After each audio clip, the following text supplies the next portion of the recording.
Jornal da Cidade. Oferecimento: Sindicato dos Servidores do Serviço Público do Estado do Maranhão, Sindicep.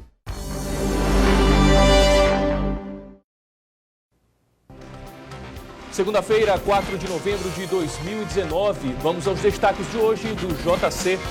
Índio é morto em emboscada em Bom Jesus das Selvas. Após conflito, o governador Flávio Dino assina decreto em apoio aos Guardiões da Floresta, grupo a que Paulo Guajajara pertencia. E continua o impasse entre as empresas que disputam licitação para a administração do terminal rodoviário de São Luís. O primeiro dia de prova do Enem, mais de 50 mil faltosos no Maranhão. O Jornal da Cidade está começando.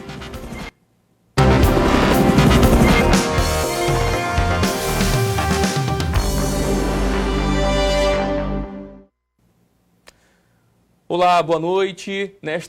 Neste dia a gente está começando com o JC novo, como você percebeu, estamos de cenário novo, um pacote gráfico novo, mas com o mesmo compromisso de trazer para você a informação com credibilidade e o resumo das notícias do dia. E nesta tarde, criminosos fizeram reféns em um assalto a uma joalheria que funciona no centro da capital. Após horas de negociações, o bandido se entregou e, de acordo com a polícia, é possível que outras pessoas estejam envolvidas no crime. Uma pessoa ficou ferida durante a ação e quem acompanhou essa história foi a repórter Aline Uchoa.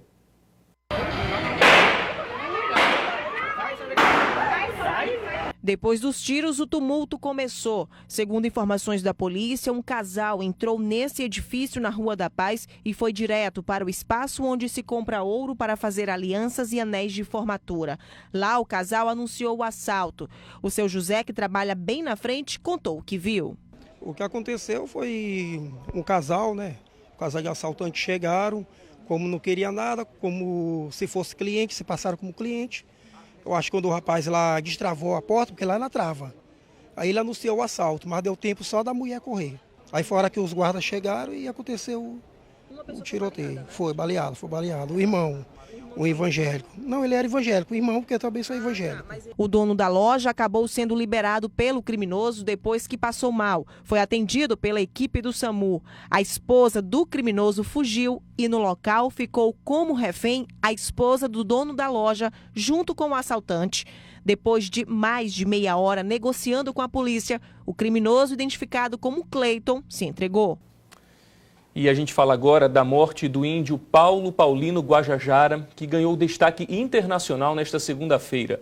Ele foi morto com um tiro no pescoço em uma emboscada na região de Bom Jesus das Selvas, a 465 quilômetros de São Luís.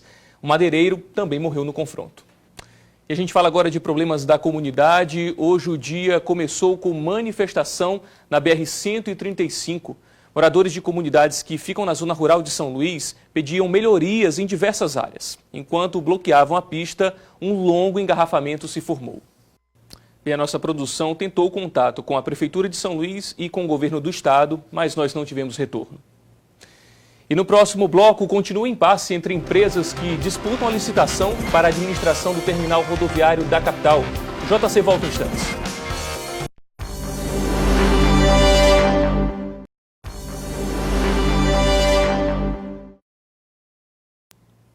Estamos de volta com o Jornal da Cidade e a Polícia Rodoviária Federal apreendeu na manhã desta segunda-feira um caminhão-baú que levava cigarros contrabandeados.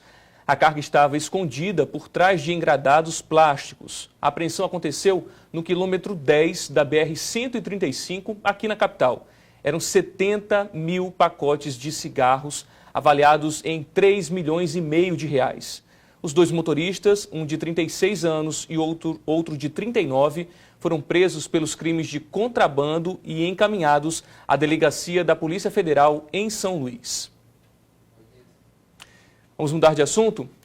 O impasse que parecia ter sido resolvido ainda continua. As empresas que disputam o processo licitatório para assumir a administração do terminal rodoviário de São Luís e a Agência de Mobilidade Urbana tentam chegar a um acordo.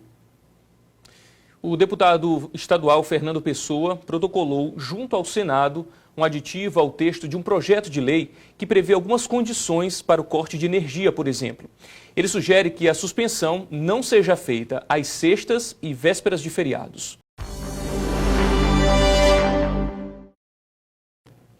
Estamos de volta e ontem foi o dia da primeira etapa do Exame Nacional do Ensino Médio, o Enem. Aqui no Maranhão, mais de 218 mil candidatos se inscreveram, mas quase 50 mil faltaram às provas. Na cidade de Santa Helena, na Baixada Maranhense, o dia começa com sol e tem aumento de nuvens pela manhã. Por lá, a mínima é de 25 graus e a máxima de 34.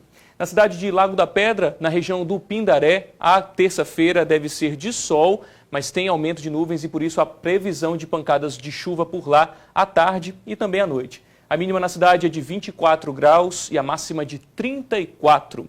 Em Humberto de Campos, na região dos Lençóis Maranhenses, a terça-feira também começa com sol, mas tem aumento de nuvens ao longo do dia, por isso podem ocorrer pancadas de chuva à tarde e à noite. A mínima na cidade é de 25 e a máxima de 34 graus.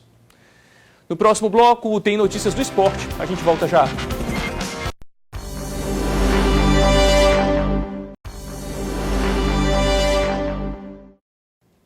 Estamos de volta e a gente volta a falar sobre os ataques a reservas indígenas. O número de conflitos com indígenas crescem a cada dia e, segundo a Pastoral da Terra, no ano passado, mais de 16 mil famílias se envolveram em conflitos. Vamos falar agora de esporte e vôlei de praia. Aqui na capital, a quinta etapa do circuito CF98 de vôlei de praia. As disputas foram equilibradas. Para você, uma boa noite e até amanhã.